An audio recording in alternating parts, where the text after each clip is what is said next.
Meeting order. Thank you, Mr. Chairman. This time we'll call the meeting to order. Before we get started, we need to make a quick agenda amendment to add under fiscal accountability district furniture approval. That's the first line item, so I make a recommendation to amend the agenda thus, Mr. Chairman. I have a motion to amend the agenda. I'll make a motion. Second. I'll vote for. That being said, make a recommendation to approve the agenda for the called meeting, Mr. Chairman. I have a motion. I'll make a motion. Second. All All right, under regular public participation, we have no one signed up. There's no one here. We'll continue on to the consent agenda. The only thing on it is an out-of-state overnight field trip. It's the FCCLA field trip, so I would make a recommendation to approve that field trip this time, Mr. Chairman. I have a motion. Motion. Second. All Okay, well, we have a few items on here before we get to the meat of the budget presentation, so we'll go ahead and hit those. Under high performing culture in the workforce, we do have a personnel agenda. There are 3 items on it. If you have any questions, discuss it. But if there are no questions, I'll go ahead and make a recommendation that you approve the personnel agenda as presented. I'll make a motion. I have a second. Second. Any discussion? All for. On operational effectiveness, as I told you earlier, in the weekly update, I want y'all to have the information for the docket, so unless y'all tell me you want to approve it tonight, we can put that off to the June work session. But I've asked Mr. Berry to tell us a little bit about her docket, because I know there's a lot of questions about this new technology. So he's prepared a 5-minute presentation to give you an idea of what we're talking about. These are vape detectors. Good evening, Board. Just give us a few stats just that I compiled and also reached out to a couple of administrators. This year at the high school, we had 47 vape incidents that accounted for 9% of the overall discipline at the high school. 6 of which of those were drug related. At Gilmer Middle School, we had 51 vape incidents documented, which accounted for 11.3% of the overall discipline at the middle school. In addition to that, believe it or not, included at the elementary school, we had a total of 4 vape incidents, and they were scattered among all 3 elementary schools. In addition to the administrative costs, which just based on an average hourly rate wage is approaching $3,000 just in administrative costs to handle that. We also had plumbing costs anywhere between $4,000 and $6,000, depending how you wanted to look at that. What's happening is these vapes are being flushed down the toilet and destroying our plumbing systems, and it's beyond even our maintenance capacity. A lot of times we have to call in a crew to do that, and every time we do that, it's not only our staff but also outside. So one of the things that we had done, we've tested a couple different systems. We tested one system early in the year, which we paid for out of a federal grant. Lindy Patterson was gracious enough to take care of that. Those systems were ineffective. They didn't work. They did not perform as they promised they would. So I reached out actually to GASPA, which is my administrative peers throughout the state, asking a system that worked. Redacted Systems was one that came up. We got a demonstrated system that we had installed. Didn't cost us anything up at the high school. And there have been, after that was turned on, the way the system works is this. There's a camera that's outside the restroom, can't see in the restroom, just catches who's going in and out. And what ends up happening when the system that is tamper-proof is installed inside the restrooms, it will detect smoke or vape, either one, and it actually gives it a percentage confidence rating on what that is or what it could be. And it automatically takes that information, it takes a picture of the student who went in there and sends it to the administrative teams right on their phones to where they can then get to that restroom and address that. Since we implemented that, there was, I believe, a total of 16 incidents at the high school that they caught, and that number could be off there a little bit, but then there's no more incidences in that bathroom because it was only installed over outside a test restroom. There were no more incidents in that location. They migrated away. So one of the things I can tell you that I personally experienced as a principal at the school, there's something called green out. What's happening with these THC cartridges, or the vape cartridges, is the chemical that's in marijuana that in the old days kids would smoke a joint. It's actually highly concentrated and buried in that oil, and it's so potent and so concentrated, the kids are overdosing on THC out of the vape cartridges. I know as a principal, it happened 2 times to me in 1 year, and it's having also worked on the street, I would liken it to somebody being under the influence of ketamine or PCP or LSD. The kids are messing with things they don't truly understand. As we all have done in life, experimenting with different things, but they're experimenting with something that's completely unknown and is very dangerous. And I believe we also even lost, not in our school, but in our county, lost somebody who overdosed on these high concentrations. So we pile all that together to say that it is very much a real problem, and it's even growing to be a problem of our elementary school that we really need to address it. So this system that we're proposing would put the systems in all of our middle school, high schools, Larry Walker Center, and MIP, to be able to start policing this, catching this, stopping this, in addition to the proactive, ongoing education that we'll continue to do. And something, but the fact that it's appearing in our elementary schools just shows you how much of a prevalent problem this is. It goes beyond cigarette smoking. In addition to damage, lost time, lost instructional time, lost administrative time. So this system that we propose, and I put the proposal there before you tonight, is one that we've tested, we know works. We know that we're going to be able to save that money over time, but more importantly, the safety and security of our schools and our kids. Our kids come to school and parents expect us to police that and take care of that. And so that's the reason why we put this proposal together. I believe it's a good one. The company even stopped by today unexpectedly, actually, to meet with me, and they're even giving us a free system to put on our buses. And as I actually called out to Sam this afternoon and asked her a couple of questions about that, but getting a free system to put on our bus to be able to also, because it's a prevalent problem on our bus as well. So once the kids know that it's there, it is going to curb or virtually eliminate our vape problems within the high school, and that's really what I'm after. I can't control what they do outside the school, but I can certainly put systems in place, and that includes processes and procedures along with actual systems that work, and we know this one works. And if I may interrupt you, one thing he didn't mention was not just the number of discipline referrals we have, the time spent handling the referrals are the ones that catch, but the hours wasted chasing around is the ones that don't catch, and dealing with the discipline referrals for the fights they have over them and the disagreements, bad sales gone wrong.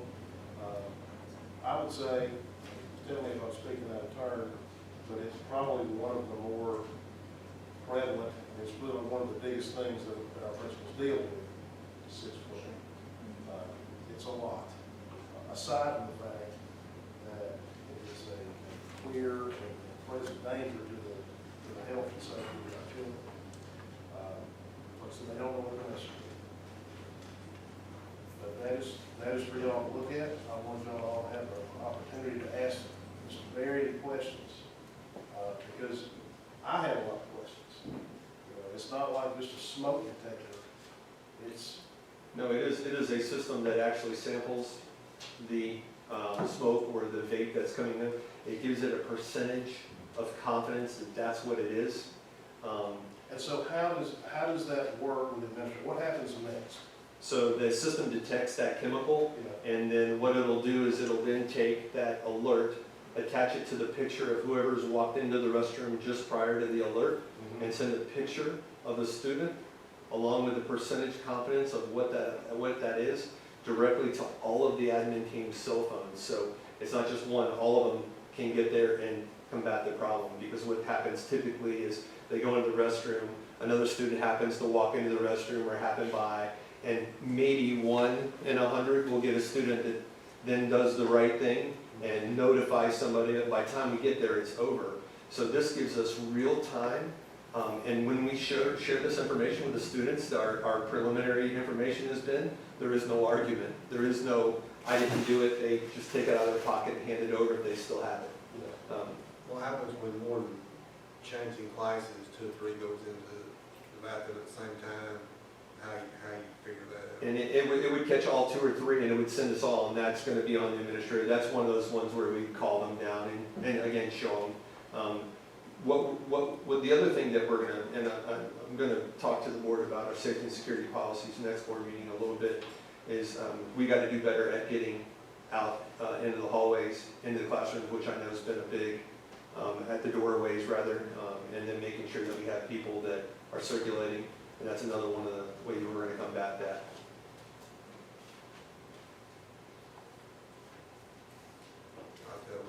I went back in my day, smoked a cigarette, and you had a cigarette place out there. Yeah. You go out there and smoke outside, you had parents' permission, but I walked into the bathroom, and somebody just left and threw a cigarette in the urinal, and it was still smoking, and I just wanted to use the bathroom, and the coach come in, and he grabbed me, and then he swore up there, and I was in there smoking, and man, I got put to me pretty hard, I didn't know. And, So that's why. yeah, no, I get it. And that's why also one of those things, while this will become a deterrent real quick, just like at the restroom that it was happening in, it's not happening in there anymore. It's not happening in the other restrooms because we don't have those systems. So once, the kids are smart, once they know that it's going to result in them being called down or busted, if you want to call it that, it's going to deter it. And really that's what we want to do. We want to do a deterrent rather than constantly processing. And there are times that we absolutely get multiple kids in there. I think Lawrence' example is a good one, in that in this system, we take a picture when that guy walked in the restroom, it was alerted when the smoke was being created. And my understanding is that our administrators have been standing outside the restroom waiting on them to come out by the time they got done hitting the fake. Correct. And here's the other thing the system does, which is really, really advanced. It has artificial intelligence built in to where if it sees this student has gone into the bathroom and has alerted 4 times, right, after they've gone in to the presence of vape, it actually increases the percentage of that it's incurring based on that student. So what you can do then is also identify students proactively without having the discipline to be able to help provide some of that encouragement support on the front side too. And I don't have to pay somebody a couple of grand every few months to come up here and dig them all out of the mud. And that's what we're catching. So the reality is it's a lot more prevalent than that.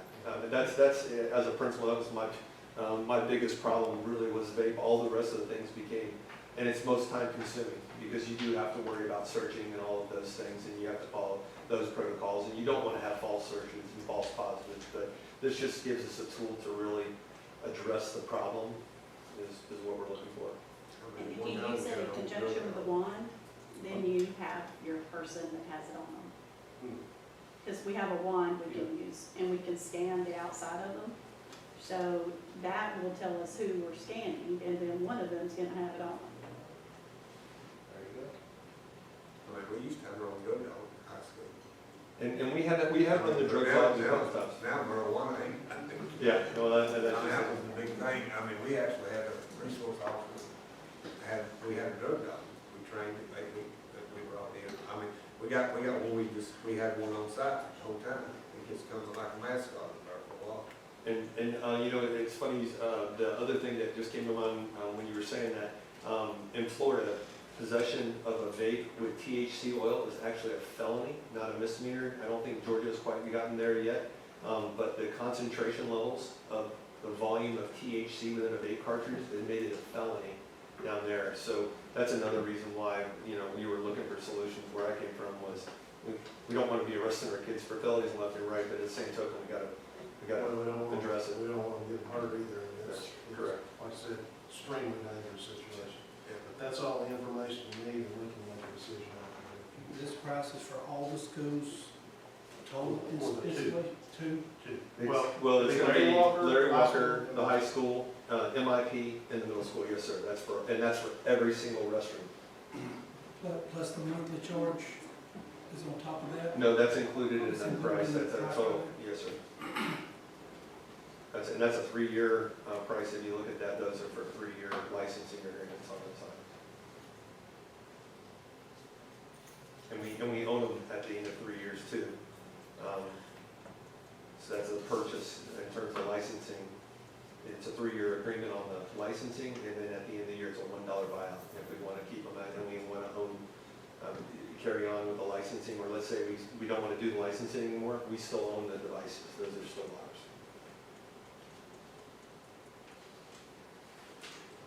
Y'all have any more questions for Mr. Berry? Continue on. Thank you, Mr. Berry. Yes, sir.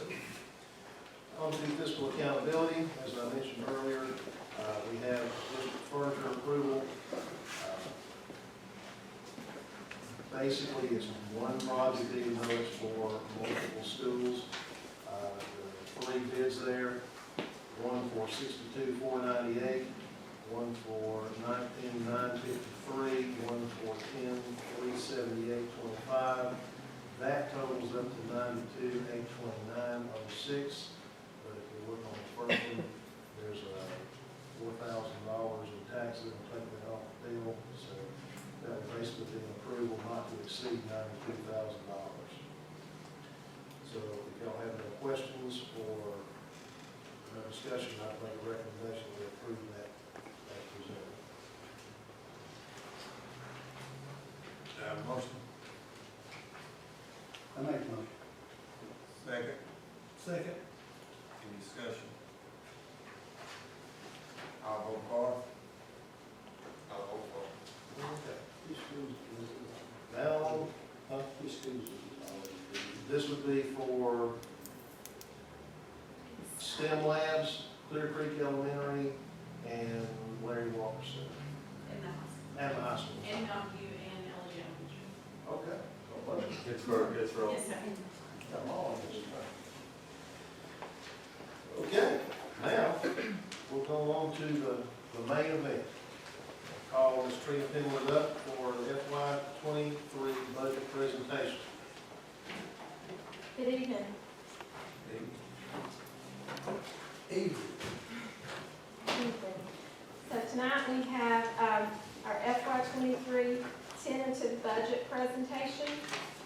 And we have sent out a packet with a lot of information for y'all to look over. So as I go through this, if you have any questions, feel free to ask them at any time. Because I know there's a lot of information there. If you wait till the end, we may miss something. But in this packet, this is your superintendent's recommended FY23 tentative budget. And as you've learned in your training, one of the most important duties of the superintendent is to present a budget. So with this being said, Georgia statute requires that each school adopt a budget prior to the end of the current fiscal year. So we have this on the agenda for tonight and on for final approval in June. So what is a budget? It is an estimate of our anticipated revenues and expenditures based on goals, objectives, priorities, otherwise known as assumptions. So during this budget, we make a lot of assumptions. We do a lot of planning, we meet with all department heads, but all in all, it is still our best estimate. So with that, we come up with our plan and we meet with school board members. We ask for y'all's input.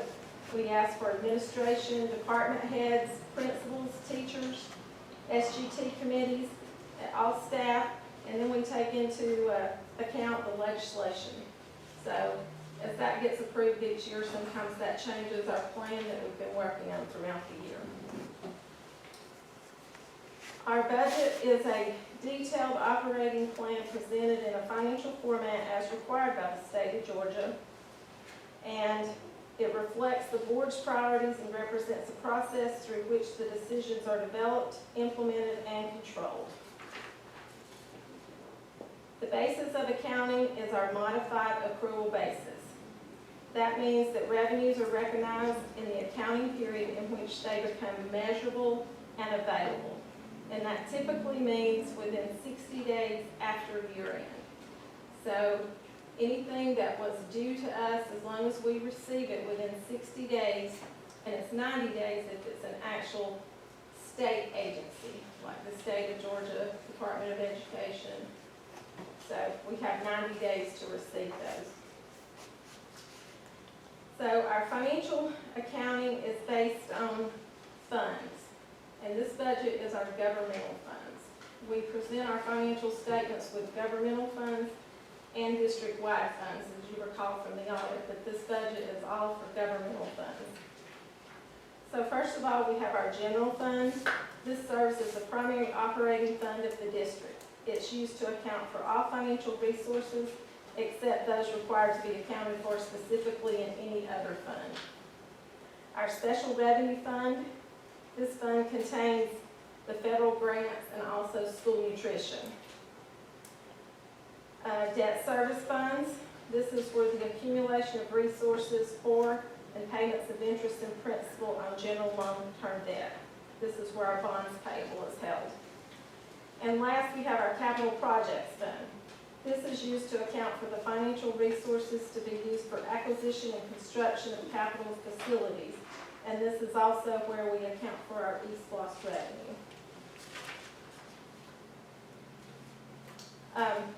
As you can see, looking at the budget calendar on page 4, you can see we started the budget process last fall. The superintendent and administration reviews the needs, changes, and initiatives they want to pursue in the upcoming year. We met with school principals, department heads to get their input from all sources. We then look at any changes to our system that will affect the budget and estimate the potential financial effect that it's going to have. We then held our first public budget meeting on March 18th as part of the board retreat to ask for any public comment. At that time, we discussed on a broad scale any known changes that we have and any budget challenges we were facing. We've continued working on this budget at a detailed level to have this for you tonight. So the budget is primarily presented and developed based on a zero-based budgeting process. And that means that all expenses must be justified each period. So we don't just look at our budget and say, well, you know, cost of living is 2%, we're going to add 2%. We look at every line item and we assign whether we need that expense, that position, and everything, and then we figure a cost of it, and that goes into the budget. And an example of that would be your admin team looks at each school. They determine based on enrollment, positions, where those students are going to be, and they determine how many staff that we need at that place. So we then use that to compare to what we currently have and project any changes to that. And that changes every year. You know, what they have one year may not be, you know, as far as special ed needs or ESOL needs, first grade needs, kindergarten needs, and those kids, you know, they keep moving up. Some year they have big classes, sometimes smaller ones. We also have set aside amounts for schools and departments, and these align with the state QBE allotment for operating costs. So for every FTE that we have, we assign a certain dollar amount. So that principal or department head, they have those budget amounts available to spend for those needs. And basically that's more like an activity budgeting rather than a zero base, because the state says we earn this much money, we get this much money, so that's what we give those department heads and principals. So we did use some incremental budgeting this year because sometimes we try to estimate, like based on the current year, like food costs. What do we expect that to be? You know, very big unknown, as you've heard. But, you know, we worked together and we estimated a 10% increase in the cost of our food. So that was based on like incremental budgeting. So this budget calendar gives you an estimated of our timeline, and it continues until we set the final school millage rate in August.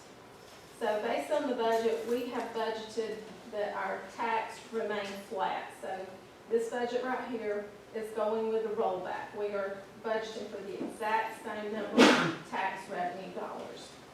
So, you know, that may change, but that is what this is based on. What's the rollback?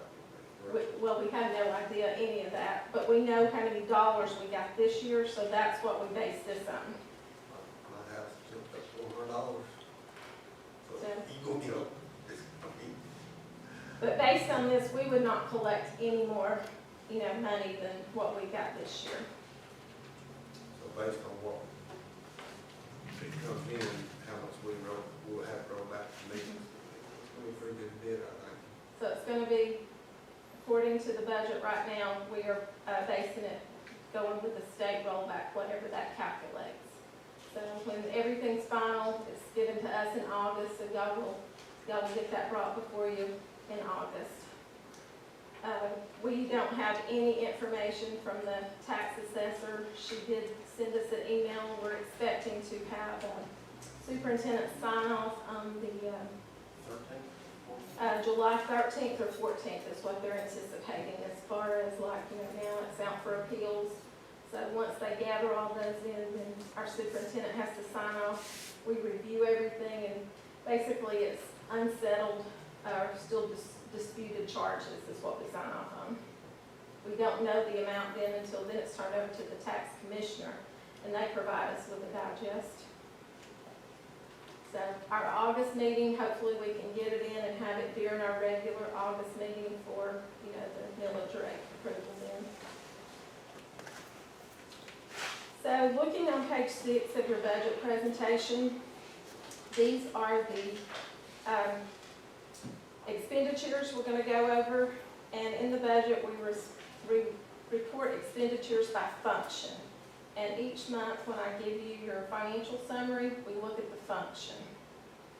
And we also, as a budget requirement, we have a detail by function and then also down to the object. The object identifies the type of service or commodity in part of the function. So function is sort of a group. We have instruction, we have maintenance and operations, transportation. Then when you get to the object, we have stuff like utilities, salaries, so you see the detail.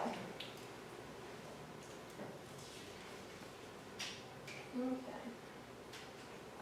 Our general fund, as far as our expenditure, our general fund priorities. So we're going to go through some of these. These are things that are in the budget. And again, we're looking at things that have changed from the prior year initial budget, the original budget. The state, when they do their budget, they take last year's and it's always changes to that. So we try to follow suit. So one of the first things was we always provide annual longevity step increases to all employees. Sometimes we estimate that the staff turnover will take care of that. You know, as an employee with a higher level of experience and education retires, a newer one comes on. So that has typically taken care of most of the increases for the step increases over the last couple of years because we've had quite a bit of turnover. The next thing is to increase the teacher salary scale for the governor's $2,000 per year salary increase. How much does that cost us on the teacher retirement and other stuff? Social Security, do we, we're getting a $2,000 raise from the state government, so. Yes. But that's still gonna cost us something. It does cost us, and overall, let's see, it cost us $845,000 as far as additional expenditures, but we also include, we get additional revenue because the state reimburses us for that for all of the allotted employees. So overall, let's see. I'll have to give you that exact number, but it's probably going to be closer to about $200,000 overall for everything, the net effect after we do that. So we have increased this classified salary schedules to a minimum starting hourly pay of $12 and provide a minimum 2% cost of living adjustment for all classified staff. And most of these things that I'm going over are not news to y'all. Y'all have approved most of these things in each board meeting. We've talked about them. This is just a summary of everything together. But now that is all district costs because that is not reimbursed by the state. So last year we did that. We had our starting rate at $12, but we paid for it through our ESSER CARES funding, so it was not reflected on the general fund. But we really can't do that again. So this year we have upped the salary schedule, so it will be reflected on our general fund by each department. Any questions? Okay, we have also increased all classified staff hours to an 8-hour workday. This is going to give the principals some flexibility. They've had all different types of hours from 6.75 to 7.5 to 8. So now everybody will be on an 8-hour workday, and they will be available for, morning duties, extra duties. So this should give the schools some extra manpower during some of that time. We increased the paraprofessionals' work calendar by 3 days to provide for additional training and networking. This year they started some training, and it was very minimal what they could do because they didn't really have time. With the parapros, they don't work the teacher work days. We weren't really reimbursing them for things that they were doing outside, like their summer training. So this will give them a day for their training, and then like 2 days where they can come in for some other staff development.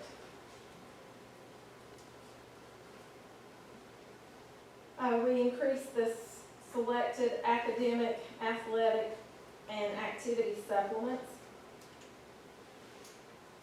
We will be transitioning positions funded with ESSER funds back to general for custodians, transportation, nurses, student information specialists, translators, central enrollment, and technology.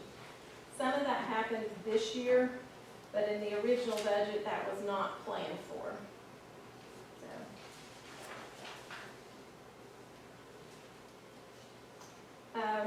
We allocated 5 new elementary teacher allotments to address classroom size. And again, the superintendent has worked with every principal to determine their needs based on their size of the expected classes next year. We allocated a new high school position in the CTAE to create a new information systems pathway. We allocated a new position to provide a teacher for the Newcomers Academy, a new position to provide a special education and an ESOL teacher combined for increase in enrollment growth in these areas. We moved our testing coordinator to full-time and added additional state compliance responsibilities.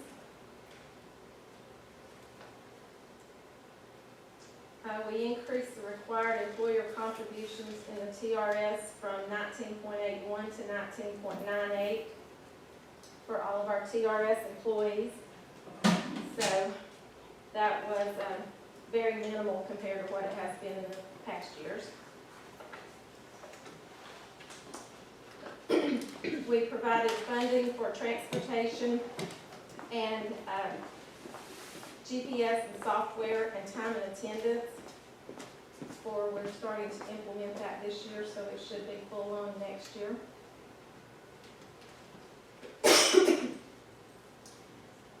We budgeted to complete the Hometown Strong Ag project along with a partner from the Pilgrims whose donation was received in FY22.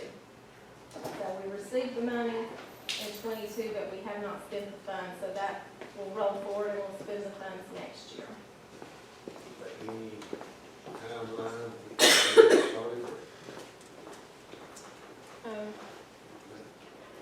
Dana, They're in the permit process. permits, I know. What was the timeline on the chicken house? We're waiting on the contractor. Everything, we've done everything on our end, we're just waiting on the contractor. Contractor to finish it, or he started. Yes, that's correct. And they laid it out, we know where it's going, all that, it's all on their contractor. I followed up with him last week actually, so. Okay. Everybody should be in shape.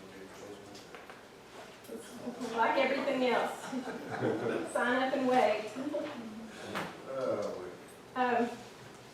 Some other things in the budget, this is not news to you, but our price of fuel is much increased over last year. It increased starting during the year. We budget for about 85,000 gallons, and this budget's only about $3.50, $3.60.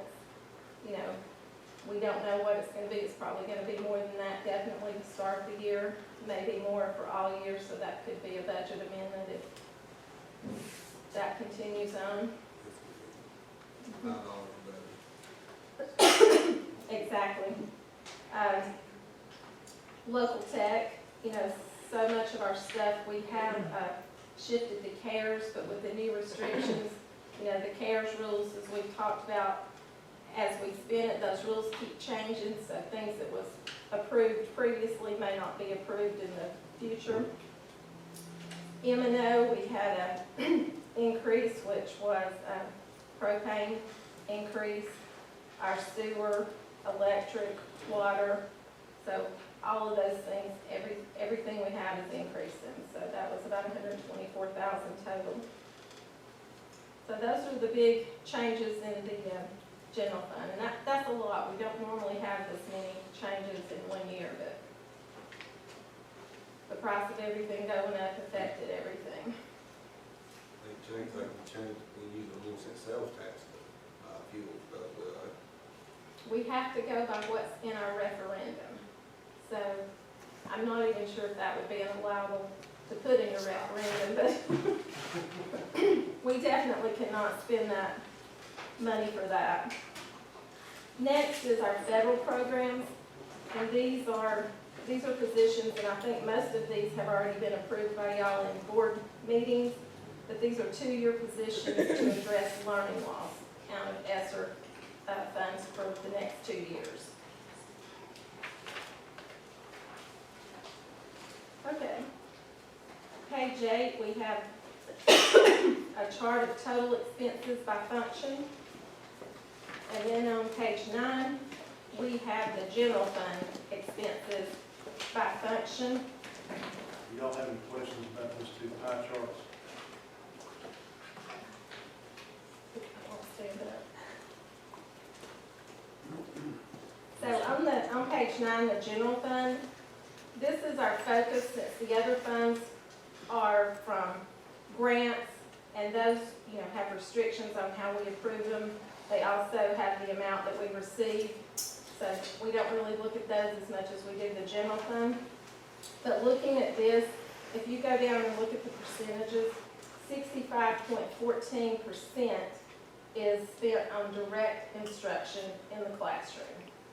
And if you add up instruction, pupil services, improvement for instruction, instructional staff training, educational media, school administration, student transportation, school food services, and the transfers to other funds, which is our pre-K and our ag, that totals 87.61%. So Which is a lot. that's a lot, Very 87, much. almost 88% is spent directly on the student, that would touch the student. Then we have M&O, maintenance and operations, which is 8.47%, and administrative business services and support services, which is the operations, is 3.92%.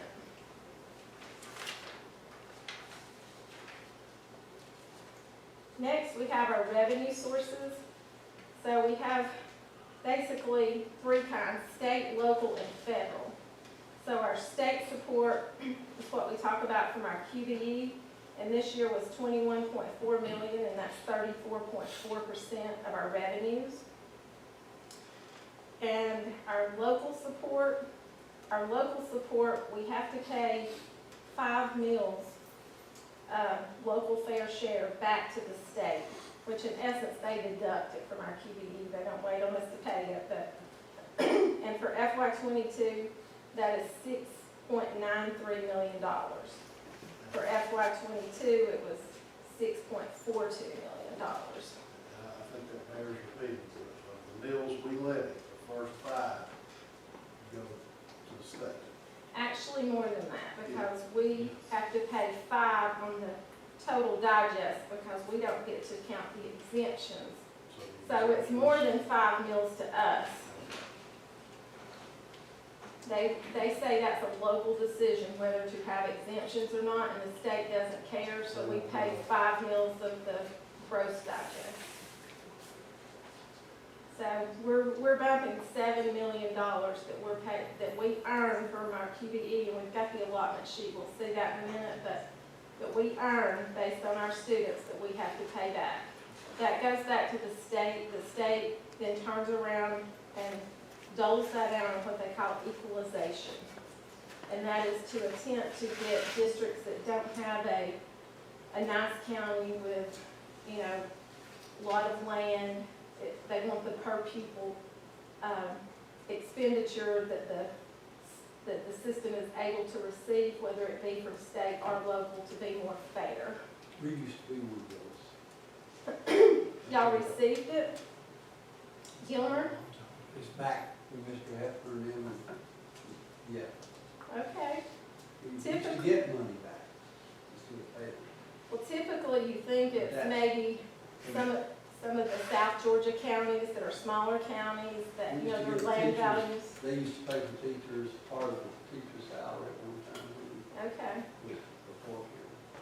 But, you know, there's counties like Gwinnett County that get that, and it's basically because they have so many students, you know, their county has a set amount of tax dollars they can levy, but they have so many students there. Cherokee, so they're giving that back out. Some of the smaller, more rural counties, especially if, you know, it has nice land, they would not get any equalization.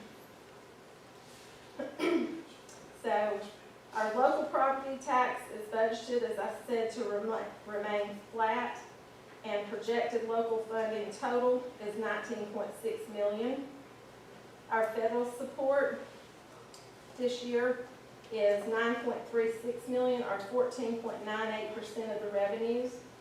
And although this is a small part of our budget, the ESSER CARES, ART grants, they have provided a lot of relief to the general fund last year, still this year, and ultimately the taxpayers. So that money that has come in, you know, we have used to pay for some things that would have been in general fund. So on the next page, you'll see our revenue forecast graph for our budgeted revenues. And you can see the percentages down there. And our changes is the increase in our QBE allotment, and also the extra income for the $2,000 for teacher salaries. Netting that out, we're going to receive an additional $1.1 million from last year. So we also have an increase in local revenue. We budgeted based on the current year, and that's going to be from transfer tax, railroad tax, and title ad valorem, because we did regular property tax to remain flat. So looking down at the chart and the percentages, you can see East Bloss is 11.21% of our budget. And we budgeted $7 million to collect from East Bloss, because that's about what we're going to collect this year. And East Bloss is 11% of our budget, so we are very dependent on that as a district. It's one way to get people from outside of our community to help us shoulder the load of educating our kids. So if that didn't ever go away, that would be 11% that we figure out how to make up. And a lot of the projects in East Bloss are things we would have to have, like technology, our maintenance and operation, the safety budget. You know, that's not just, even if we put off building projects, we have to have the other things. And speaking of $7 million, as I mentioned, that's what we're paying back to the schools. So all this East Bloss money that we collect that's how much of our regular we're giving back to the state. To put it in perspective, Yeah. Same I here. know.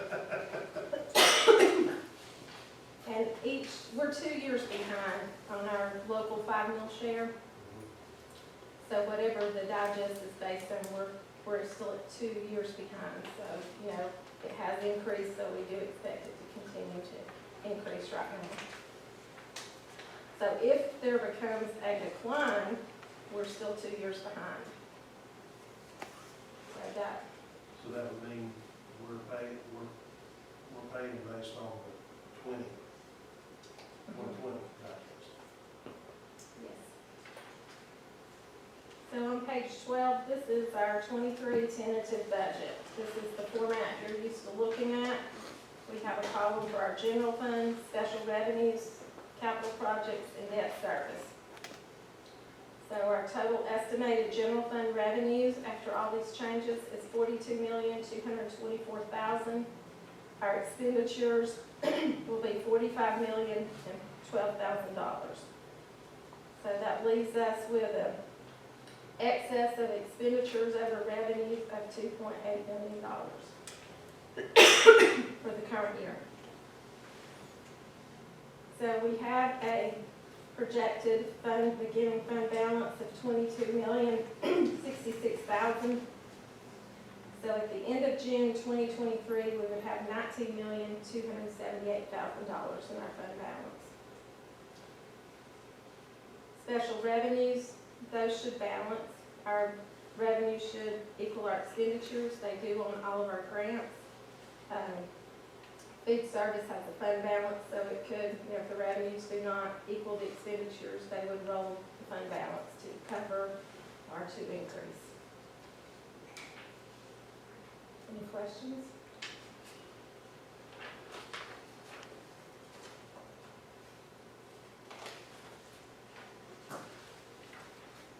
Okay, next we have our capital projects budget.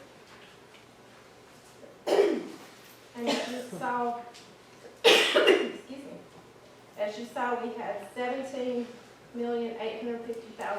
budgeted. This is an estimate of the categories. So our first category is our SPLOS project technology. We have $600,000 budgeted. Purchase of school buses, we have $400,000. We typically try to purchase 4 buses each year. Next, we have safety, security, equipment, renovations, additions, and improvements. So this includes our paving areas, keyless entry, cameras, facilities, roof renovations, anything that we know about, and then any additional security equipment or unknowns. LJ, or elementary school, this is Clear Creek Elementary School. This is some additional landscaping. Is that what it was? And then last, we have our new Performing Fine Arts Center. And we have $15 million budgeted. And in our 2020 eSPLOS, we had budgeted $4 to $5 million available for this project. And with increase in the revenues as well as us shifting some of those expenditures to federal funding for CARES to pay for, we anticipate having about $9 million at the end to pay for this project. So that being said, we will have to fund the balance with our 2025 eSPLOS, which that was how it was planned when this was put on the referendum at the time. So $15 million. That's a conservative estimate. And, when our board training, we talked about the significant increases in construction materials and things, so in my brain, I've got a number bigger than 15 in my mind that it all depends on the design. Right now, we're working with the architect to produce some general renderings of the facade of the building, so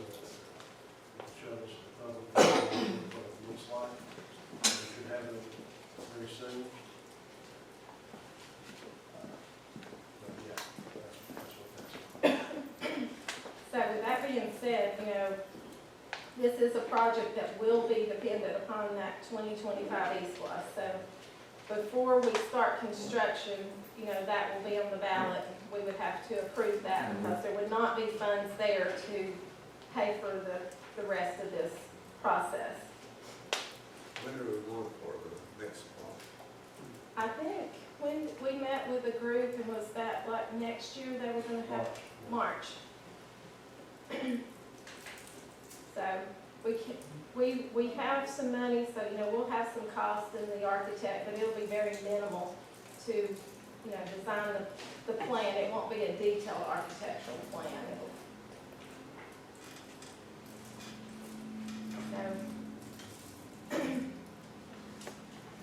Then we have some local projects. Again, our Hometown Strong project, and then we have the Legion Road improvements. I know we've started on those, but we don't anticipate those to be finished by June 30th. So the summer projects are sort of tricky because you have, you know, our year-end cutoff right here in the middle. And Legion Road, that includes the tank project that you recently approved. It also includes some security upgrades and cameras that we can't get. Yeah. And, you know, it's not just cameras, it is other things. We have some outstanding purchase orders right now that we're still awaiting. So if those things don't come through by June 30th, we'll have to roll those into next year's budget, which will just increase our fund balance this year. It'll be paid for next year. On page 14, we have our 5-year budget forecast. And this is just a summary of everything we've went over. The first column being the original FY22 budget. The next column is our amended budget. And below there, you will see our total revenue changes and expenditure changes. And the last couple of pages are line item detailing those. And then our FY23 budget. And the things that we mentioned in our revenue and expenditure changes, that this is the total that they will actually come up to. So looking at this, our fund balance is very adequate now, and the board set several years ago to get it to 10 million. So based on no change in taxes whatsoever, no changes except the few known things we know going forward, you know, you can see the ending fund balance by year.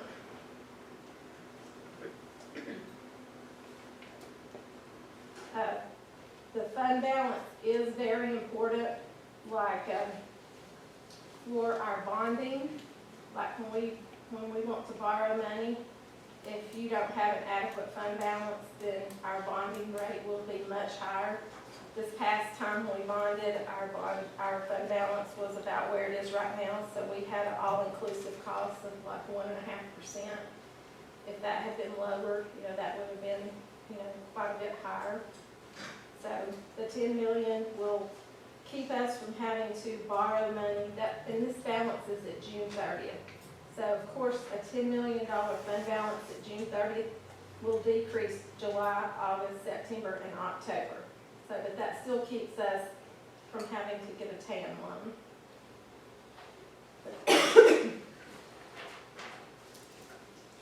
Trent, would you mind just a quick explanation of what a TAN loan is for anybody in the audience who may not know what that is? What? A TAN loan is a tax anticipation note. So it's borrowing money to help us operate until we start receiving our taxes. Our taxes, if everything goes according to the tax commissioner and tax assessor's timeline, we typically have a deadline for paying your taxes of like November. And Gilmer County, we just paid one payment. Some districts, they have to start paying, you know, 2 or 3 payments, and they may start in the summer to try to avoid this.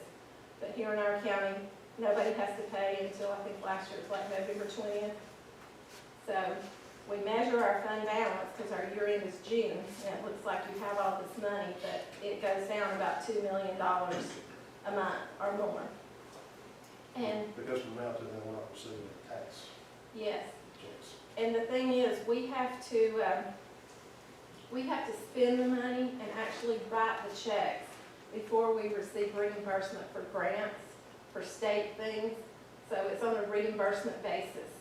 So just our normal day-to-day operations would require about $2 million a month. But when you start adding in, especially now that we have the CARES, which is larger grants amounts, because if we request those money and we haven't made payment to the vendor within 3 days, we have to go back and impute interest, and it's a very complicated process.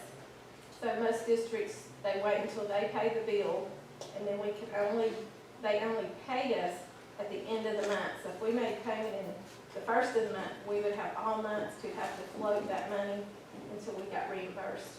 Have we had to do a end note? Why? Not since I've been here. I can't tell you when you did. Some of y'all probably know more than me. We did. I did. So not since 2014, I know. Yeah. So, Usually get it from your local. yeah. And in our bid, they really, nobody would bid on our tan notes, so. So that would be, we would be subject to market rate at that time, and we'd have to bid that out then. And I'm sorry for asking No. you to do that. I know it's an interruption in the flow, but I just thought folks in the audience or at home on TV. Thank you. Next, we have on page 15, we have our current state allotment sheet. So the first one is our FY23 initial, and the next one is our FY22. So you can just look at these and compare. And when you look at the first column, that lists all the different areas that we earn what we refer to as our QBE. We earn our state money based on those programs. And it also tells how many full-time equivalent, the FTE, and that's our students that we have in each of those programs.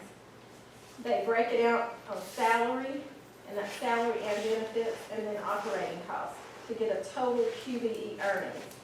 So as you see, our total QBE earnings at the very bottom is $28,417,000.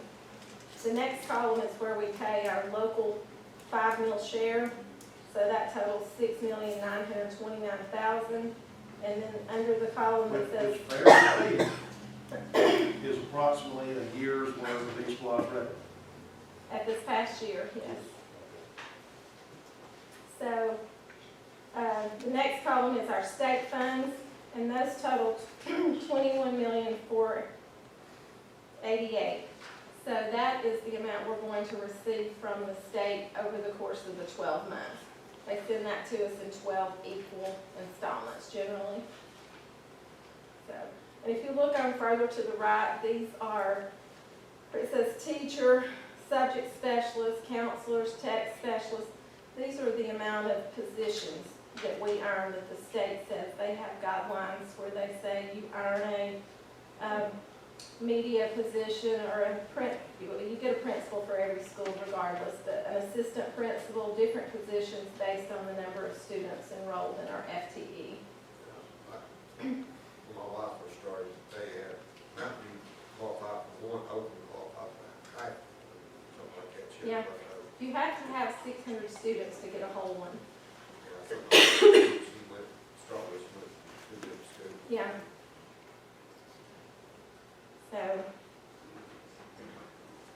and then the same thing, if you look on the next one, you can see we received $20,350,000 was our total QBE allotment. The next few pages is just the breakdown of the budget, and it's based on function that we have summarized, and then down to the object, so you can see how much every object is by function. And the last two pages are the dollar amount of, the changes that we talked about for our FY23 budget as well as our FY '22 amended budget. So, going through this, after, if this is approved tonight, we will advertise this, and then we will have it for final approval in your June meeting. So is there any questions? You do a good job. Yeah, I really can't say enough good things about Trina. She knows her stuff, she's got a great staff to work with, and, being a new superintendent, she's very patient with me, because I've dealt with all these issues and budgeting in the past, but, I basically grew up in the tax office, so she's put everything together in this process, and she's worked really hard to put together a great budget, I think. I got a question. Okay. It's just a synopsis out there. What would it take for us not to be able to like make our budget cut taxes or whatever we was to stop growing the way we are now, or? To cut the local 5% share, The digest. it's based on the digest. So as the digest increases, that's going to increase. As the digest, like back in the recession, 2008, 9, 10, the digest went down substantially. Yeah, So, it did. Mike can tell you about that. but again, there we are 2 years behind, so, Offset 2 years, yeah. yes. As in the banking, declining rates are not profitable for a while. Rising rate environments are much better. Yeah, So it's the same way here with our taxes. okay. I just, But we have went with a rollback every year that I've been here. 1 year, we rolled back $500,000 more than, so, that's been 8 years. So we've rolled back every year, and 1 year we rolled back an additional $500,000 because we had a huge increase in the digest. 2, We're gonna get that 2 this year. well, we have to keep enough to pay the state. Yeah, we got, I know I always thought that comes back from me, they can get a one anyway, I had one. in our preparations for this meeting, she told me to do it. Okay, if y'all have any more questions, or if you look over this, if you'll just let Dr. Ridley know, or I'll be happy to get with you. Thank you. Okay, we have our first public budget meeting on March 18th, 2022, as part of our annual board retreat to allow for public comment. And now that Ms. Gilmer has presented our FY '23 tentative budget, since this is our second public budget meeting, which has been advertised in the newspaper and on our website, we will now open the floor to receive public input. Is there anyone here to offer input on the FY '23 budget?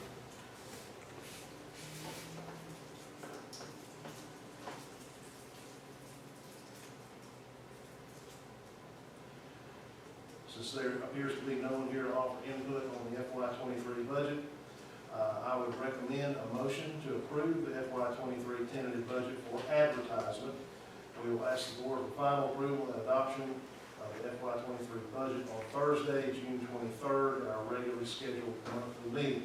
So, Mr. Chairman, I make a recommendation, or I'd like to make a recommendation or a motion to approve the FY '23 tentative budget for advertisement.